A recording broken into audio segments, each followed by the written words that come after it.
Hello दोस्तों, Rajput tutorial के इस ऑनलाइन प्लेटफॉर्म पर आपका स्वागत है। हम समाजशास्त्र विषय के अंतर्गत समाजशास्त्र में पूछे गए विभिन्न परीक्षाओं के प्रश्नों को लेकर आए हैं, जिसमें हम समाजशास्त्र के प्रमुख विचारकों के बारे में अध्ययन करेंगे। तो हम ये घटना चक्र की बुक है और इसमें हम पहले लेते हैं दूसरे नंबर पर लेते हैं कार्ल मार्क्स। कार्ल मार्क्स के बारे में हमने पढ़ा था और अब ये इसमें कुछ प्रश्न हैं, देख लेते हैं। मार्क्स के सिद्धांत में वर्ग चेतना का केंद्रीय तत्व क्या है? अपने आप के लिए वर्ग। कार्ल मार्क्स के अनुसार वर्ग की सबसे बड़ी अनिवार्यता वर्ग चेतना है, यानी कि क्लास कॉन्शियसनेस।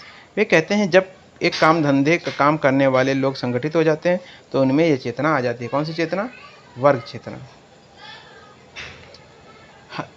कि हम ये आती है कि हम एक ही पेशे से हैं और इस तरह एक समूह में अपने आप में वर्ग हैं और दूसरे और धंधे में हेरफेर हो सकता है, लेकिन उनमें काम करने वाले व्यक्तियों की हैसियत सामान्य कामगार की ही होती है और वे इस मान्यता के आधार पर चेतना और संगठन बना लेते हैं। तो ये अपने लिए वर्ग है और अपने आप में वे वर्ग, यानी क्लास इन इटसेल्फ अपने लिए वर्ग में बदल जाता है, क्लास फॉर इटसेल्फ में बदल जाता है। ऐसी स्थिति में वर्ग संघर्ष तीव्र हो जाता है और साम्यवादी समाज की स्थापना का मार्ग प्रशस्त हो जाता है। मार्क्स ने समाज में वस्तुपरक रूप से संरचनात्मक आर्थिक असमानताओं की विशेषता की है वर्ग के रूप में। सर्वप्रथम कार्ल मार्क्स ने विचार रखा था कि सामाजिक आर्थिक ढांचे का परिवर्तन वस्तुगत नियमों से ही होता है। वस्तुगत नियमों के अनुसार एक ही सामाजिक आर्थिक ढांचा दूसरे की जगह ले लेता है। जैसे एक फैक्ट्री में काम करने वाले लोगों में यह चेतना आ जाती है, हम एक पेशे में हैं और इस तरह का समूह मजबूत हो जाता है, वह अपने आप में वर्ग है। आगे देखते हैं, वर्ग संघर्ष के सिद्धांत के प्रतिपादक कौन है? ये तो आपको जानते हैं, ये कौन है? कार्ल मार्क्स है। कार्ल मार्क्स वर्ग संघर्ष सिद्धांत के प्रतिपादक है। उनका मानना था कि वर्ग संघर्ष सामाजिक परिवर्तन लाने वाली मुख्य ताकत है, यानी कि उनका मानना था कि अगर जो सामाजिक परिवर्तन हो सकता है तो किसके थ्रू होगा? वर्ग संघर्ष के द्वारा ही होगा। कम्युनिस्ट मैनिफेस्टो जो कार्य करने का कार्यक्रम भी था, में मार्क्स और एंजल्स ने अपने विचार स्पष्ट और संक्षेप में रखे हुए हैं। किसका नाम वर्ग संघर्ष से जुड़ा है? कार्ल मार्क्स का जुड़ा है। मार्क्स के कथन अनुसार वर्ग संघर्ष में किन दो वर्गों के बीच संघर्ष होता है? पूंजीपति वर्ग और सर्वहारा वर्ग के बीच में। मार्क्स और एंजल्स ने लिखा है, आज आज़ाद और दास, कुलीन और सामान्य जन, जमींदार और सर्फ या कृषिदास, श्रेणी प्रमुख और कारीगर, एक शब्द में शोषक और शोषित एक दूसरे का विरोध लगातार करते रहे हैं, निरंतर, कभी दबे रूप में कभी खुले रूप में। प्रत्येक स्तर पर मुख्य विरोधी उत्पादन प्रक्रिया के अंतर विरोध से पहचाने जाते हैं। अगर दो वर्ग संघर्ष एक दूसरे के विरोधी हों तो भी वे स्वतः संघर्ष में नहीं पड़ते हैं। संघर्ष होने के लिए यह आवश्यक है कि वे अपने वर्ग हित तथा पहचान के प्रति जागरूक हों, साथ ही वे अपने विरोधी के हितों और पहचान के प्रति सजग रहें। इस प्रकार की वर्ग चेतना को विकसित होने के उपरांत राजनीतिक गोलबंदी के तहत वर्ग संघर्ष होते हैं। कार्ल मार्क्स ने लिखा है कि पूंजीपति और सर्वहारा वर्ग के बीच संघर्ष होगा, तो इस संघर्ष में सर्वहारा वर्ग की विजय सुनिश्चित होगी। निम्नलिखित में से किसने समाज के अध्ययन में बुर्जुआ और सर्वहाराकरण पदों का प्रयोग किया? किसने किया? कार्ल मार्क्स ने किया। बुर्जुआ फ्रेंच भाषा का एक मध्यकालीन शब्द है जिसका प्रयोग फ्रांस के मध्यम वर्ग के नागरिकों के लिए किया जाता है। ऐसे व्यक्तियों को एक ओर किसानों से, दूसरी ओर समाज के संभ्रांत वर्ग से अलग किया गया। इस प्रकार का प्रयोग करने में कार्ल मार्क्स ने सर्वहारा वर्ग से एक अलग धनिक वर्ग प्रदर्शित करने के लिए किया।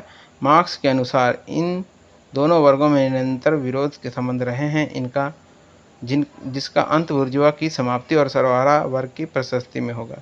उनके अनुसार सामाजिक वर्गों की रचना अर्थव्यवस्था में उत्पादन के संबंधों के आधार पर होती है। जिन व्यक्तियों का उत्पादन के साधनों पर स्वामित्व और नियंत्रण होता है और जो उस उत्पाद को खरीदने और बेचने की हैसियत रखते हैं, वे वर्ग का निर्माण करते हैं। इसके विपरीत ऐसे व्यक्ति जो अपने श्रम पर निर्भर करते हैं, वे दूसरों के निर्माण और दूसरे वर्ग का निर्माण करते हैं। इन्हीं दो वर्गों को क्रमशः बुर्जुआ और सर्वहारा का नाम दिया गया है। पूंजी वह धन है जिसका उपयोग श्रमिकों का शोषण करने के लिए किया जाता है। यह किसने कहा? यह मार्क्स ने कहा। आधुनिक पूंजीवादी समाज में व्यक्तिगत संपत्ति तब तक अधिक संगठित होती है। लाभ उत्पादन का परम लक्ष्य होता है। पूंजीपति मजदूरों के श्रम को उचित मूल्यों से कम मूल्य देकर खरीदकर अतिरिक्त मूल्य को पूंजी में बदल देते हैं। इस तरह पूंजी से पूंजी की सतत वृद्धि होती रहती है। मार्क्स के अनुसार पूंजी वह धन है जो श्रमिकों के शोषण को निमित्त प्रयोग किया जाती है। यही से शोषण कालांतर में वर्ग संघर्ष का मुख्य कारण बनता है। किसने कहा? प्रतिस्पर्धा पूंजीवाद की विशिष्ट आवश्यकता है। ये कार्ल मार्क्स ने कहा। प्रतिस्पर्धा दो या दो से अधिक व्यक्तियों या समूहों के मध्य किसी सीमित वस्तु, अधिकार और सेवा को प्राप्त करने हेतु प्रथा या नियम के अंतर्गत किया गया प्रयत्न है। कार्ल मार्क्स ने जोर देकर कहा कि प्रतिस्पर्धा पूंजीवाद की एक विशिष्ट आवश्यकता है। मार्क्स ने सामाजिक परिवर्तन संबंधी सिद्धांत में किस मूलभूत अवधारणा का प्रयोग किया? उत्पादन की शक्तियाँ। मार्क्स के अनुसार सामाजिक संरचना के दो तत्व होते हैं, अधोसंरचना या सब स्ट्रक्चर और अधिसंरचना या आश्रित संरचना या सुपर स्ट्रक्चर। समस्त उत्पादन प्रणाली, मोड ऑफ प्रोडक्शन को उन्होंने आधारभूत संरचना माना। समाज के अन्य अंगों जैसे सरकार, धर्म, परिवार, आदर्श, दर्शन इत्यादि को आश्रित संरचना कहा है। मार्क्स ने कहा कि उत्पादन प्रणाली ही समस्त सामाजिक व्यवस्था की आधारशिला है। किसने सामाजिक उद्विकास के आर्थिक निर्णयवाद के सिद्धांत दिया है? कार्ल मार्क्स ने दिया है। कार्ल मार्क्स ने बताया कि आर्थिक व्यवस्था ही सामाजिक व्यवस्था की आधारशिला है। सामाजिक संरचना में परिवर्तन तभी आता है जब आर्थिक व्यवस्था में परिवर्तन आता है। इस प्रकार उन्होंने अपने विचारों को आर्थिक निर्धारणवाद का सिद्धांत दिया। उन्होंने कहा, the mode of production determine the general character of social, political and spiritual process of life. किसने आर्थिक निर्धारणवाद के संदर्भ में अपने सिद्धांत का प्रतिपादन किया? तो आपके कार्ल मार्क्स ने किया। धर्म जनमानस की अफीम है, यह किसने बताया? तो ये कार्ल मार्क्स ने कहा। यद्यपि मार्क्स ने धर्म के उन्मूलन की बात नहीं की, जिस प्रकार व्यक्तिगत संपत्ति की समाप्ति की बात की है, पर उन्होंने पूंजीवादी अर्थव्यवस्था की भांति धर्म में भी मनुष्य के विलगाव की कल्पना की। मार्क्स ने कहा, मनुष्य जितना ईश्वर में विश्वास रखेगा उतना ही स्वयं से दूर होता जाएगा। उन्होंने यह भी कहा कि धर्म जनता की अफीम है। लोग स्वयं और अन्य मानवों पर किए गए अन्याय व असमानताओं को ईश्वर की इच्छा के रूप में स्वीकृति प्रदान करते हैं और उसके परिणाम स्वरूप दमन के विरुद्ध प्रतिरोध कम हो जाता है। मतलब ये मान लेते हैं जो हो रहा है हमारे भाग्य में हो रहा, भगवान ने लिखा है, तो प्रतिरोध नहीं करते इस चीज़ का। धर्म बाद के जीवन को मुखर कर उन्हें विश्वास दिलाता है। मार्क्स का विचार है कि धर्म असमानता और शोषण के विरुद्ध बगावत की संभावना कम कर देता है। किसने कहा धर्म जनता की अफीम है? तो ये कहा कार्ल मार्क्स ने कहा। धर्म जनता की अफीम, कार्ल मार्क्स। उत्पादन प्रक्रिया में कार्ल मार्क्स के अनुसार अधिकतम भूमिका होती है मशीन उपकरणों की, अधिकतम भूमिका होती है उत्पादन प्रक्रिया में। मार्क्स का मानना था कि श्रमिक और पूंजीपति के बीच संघर्ष केवल आर्थिक लाभ को लेकर नहीं था। पूंजीवाद में अंतर्गत मशीनी उत्पादन की भूमिका पर भी पूरा जोर दिया। ज्यों ज्यों मशीनों के उत्पादन प्रक्रिया में पांव जमाना शुरू किया तो श्रमिकों ने सामाजिक संबंधों में भी बड़ा बदलाव आने लगा। मानव अब मशीनों की एक पुर्जा बनकर मात्र रह गया। मशीनें ही अधिकांश काम करती थी, मनुष्य तो बस उनका परिचालक था। इसके कारण मनुष्य को अपने कार्य से मनोवैज्ञानिक संतुष्टि के अवसरों से वंचित होना पड़ा। इस संतुष्टि के अभाव में मार्क्स ने मानव का श्रम से अलगाव की संज्ञा दी। हीगल और मार्क्स दोनों में से किसने अध्ययन पद्धति प्रयुक्त की? द्वंद्ववाद। हीगल और मार्क्स